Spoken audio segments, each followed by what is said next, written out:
Somos el grupo conformado por Samuel, Carlota y Daniela. Hoy estaremos hablando sobre el motor rotativo de combustión interna y sobre los turborreactores, un ejemplo de este tipo de motor. Así que comencemos. Antes de nada, deberíamos saber de qué tipo de motor estamos hablando. Un motor rotativo de combustión interna o motor Wankel, en honor a su creador, es un tipo de motor térmico que obtiene energía en el proceso de ignición del combustible, transformando energía química en energía mecánica, que da lugar al movimiento del vehículo. Se diferencia del resto caracterizado por un diseño simple, un funcionamiento suave y silencioso, al girar siempre en el mismo sentido y utilizar rotores en vez de pistones alternativos. Su uso general era en vehículos, pero actualmente solo Mazda cuenta con un coche con motor rotativo, aunque Mercedes y Citroën también tuvieron modelos con este motor. Otra aplicación más extendida en la industria aeronáutica, como en aviones o helicópteros. Estos motores tienen una potencia de 4,74 kilovatios, es decir, 6,44 caballos de vapor. Algunas otras magnitudes a tener en cuenta en estos motores son las siguientes: la cilindrada, la carrera del pistón, el par máximo, el diámetro que posee, la relación de compresión que existe, la potencia máxima que alcanza, que es la que acabo de mencionar, y el peso en seco, que suele rondar los 22,4 kilogramos. Como podemos ver, mantiene una potencia similar a la de otros motores, pero pesa mucho menos que aquellos convencionales, por lo que podemos observar en los datos. El origen de este motor se remonta al año 1924, cuando Felix Wankel, un mecánico alemán, comenzó a trabajar en su idea, un motor que sustituyera los pistones por un rotor. Obtuvo la patente en 1929, y gracias al apoyo de las autoridades nazis en los años 30, Wankel comenzó a trabajar en él. A lo largo de los años siguió desarrollando su motor y mejorando el diseño hasta 1957, cuando sacó la versión definitiva. Un dato curioso es que se ganó el interés de Yamaha y Kawasaki, distribuidores de motocicletas, dado que con las mismas potencias este motor era más ligero y compacto que uno de movimiento alternativo, por lo que trabajaron para desarrollar motocicletas con este tipo de motor. Sin embargo, estos proyectos nunca llegaron a ver la luz. Sabiendo un poco más de la historia de este motor, veamos ahora las partes que lo componen. Este motor se forma de estatores. Algo curioso es que este motor, aun siendo de gasolina, contiene algunas partes de un motor eléctrico, pero no con las mismas funciones que tendría en un motor de este tipo, como por ejemplo en los statores.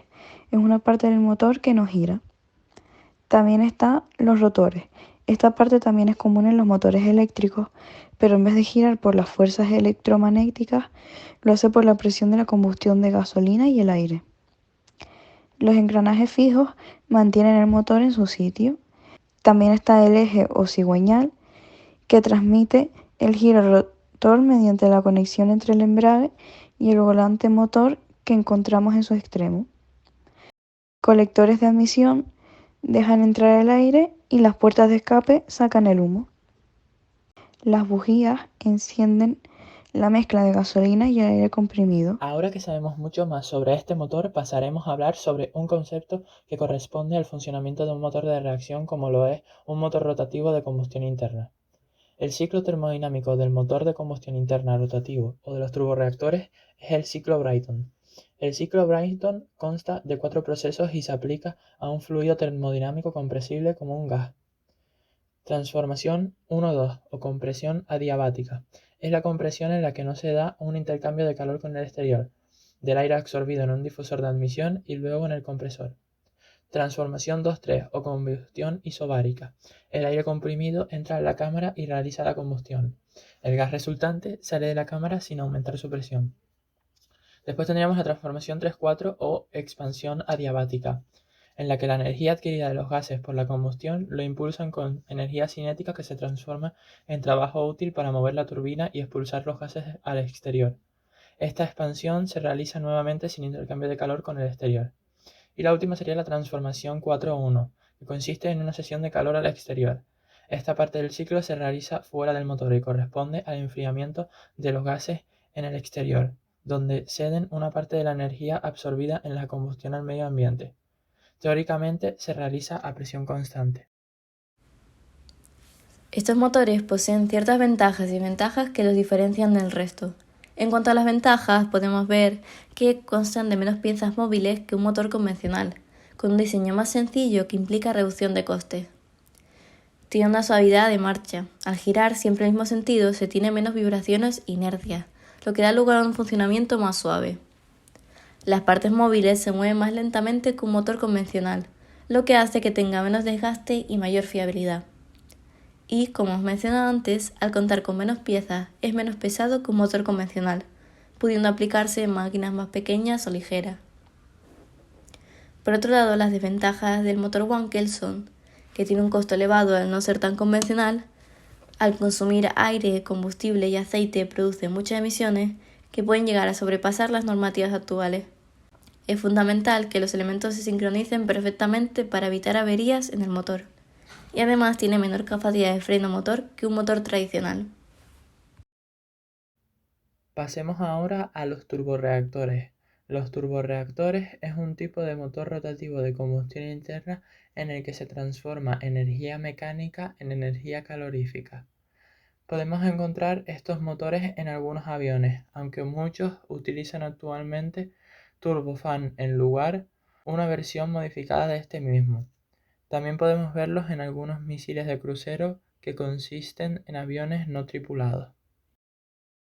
Las magnitudes que podemos relacionar a este motor son nuevamente los caballos de vapor y los kilovatios, el empuje total, el peso del aire que entra al motor, la aceleración de la gravedad, la velocidad de los gases en la tobera de escape, la área de descarga en la tobera de escape, la presión de descarga de los gases en la tobera de escape y la presión ambiente. Todos factores que influyen al funcionamiento de este motor. Curiosamente, el turborreactor es uno de los motores de reacción de uso general más antiguos que existen, aunque a día de hoy haya sido parcialmente suplantado por el turbofan. El comienzo de este motor se remonta a los años 30 en Gran Bretaña y Alemania, donde tuvieron lugar los primeros estudios sobre este motor. Los primeros turborreactores se probaron en 1937. Años más tarde, el 27 de agosto de 1939, el primer avión turborreactor voló, gracias a Hans von Hahn de Alemania y Frank Whittle de Gran Bretaña.